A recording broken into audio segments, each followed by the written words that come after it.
বিশ্বসেরা হলেও যদি দেশের জন্য কিছু করতে না পারো তবে জন্ম বৃথা। বাংলাদেশের নতুন যুগের শুরুতে বদলাতে আসছেন অনেক গুণী ও প্রতিভাবান মানুষ। তাদের মধ্যে একজন হচ্ছেন আশিক চৌধুরী। তবে শুধু তিনি নন, আরও অনেক বাংলাদেশি আছেন যারা দেশে ফিরলে বদলে যেতে পারে আমাদের প্রিয় বাংলাদেশ। বাংলাদেশের জন্য তাদের অবদান শুধু অনুপ্রেরণার নয়, বরং একটি নতুন স্বপ্নের দিগন্ত উন্মোচন করে।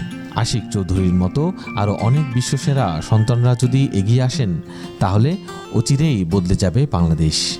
মনে আছে সে অমর উক্তি, যাও বিদেশে দক্ষতা অর্জন করো বিশ্বের সর্বোচ্চ পর্যায়ে, কিন্তু ফিরে এসো বিজয়ের বেশে। আজকের প্রতিবেদনে আমরা জানাবো কারা সেই বিশ্বজয়ী বাংলাদেশি। তেমনি একজন তানভীর হক।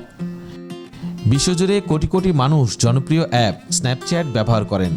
এই অ্যাপে থাকা বিভিন্ন ফিল্টার ব্যবহার করে বাস্তব জগতের সঙ্গে যুক্ত করা হয় বিভিন্ন 3D উপাদান।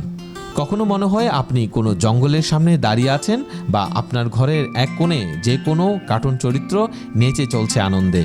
জানলে গর্ব হবে, স্ন্যাপচ্যাটের এই চমৎকার ফিচারগুলোর উন্নয়নে গুরুত্বপূর্ণ ভূমিকা রাখছেন একজন বাংলাদেশি, যার নাম তানভীর হক। তিনি স্ন্যাপচ্যাটের প্রোডাক্ট ম্যানেজার হিসেবে কাজ করেছেন এবং নতুন ফিচার ডেভেলপমেন্টে নেতৃত্ব দিচ্ছেন। উদীয়মান এই টেক লিডার বিশ্ব প্রযুক্তি অঙ্গনে বাংলাদেশের সম্মান বাড়িয়ে চলছেন।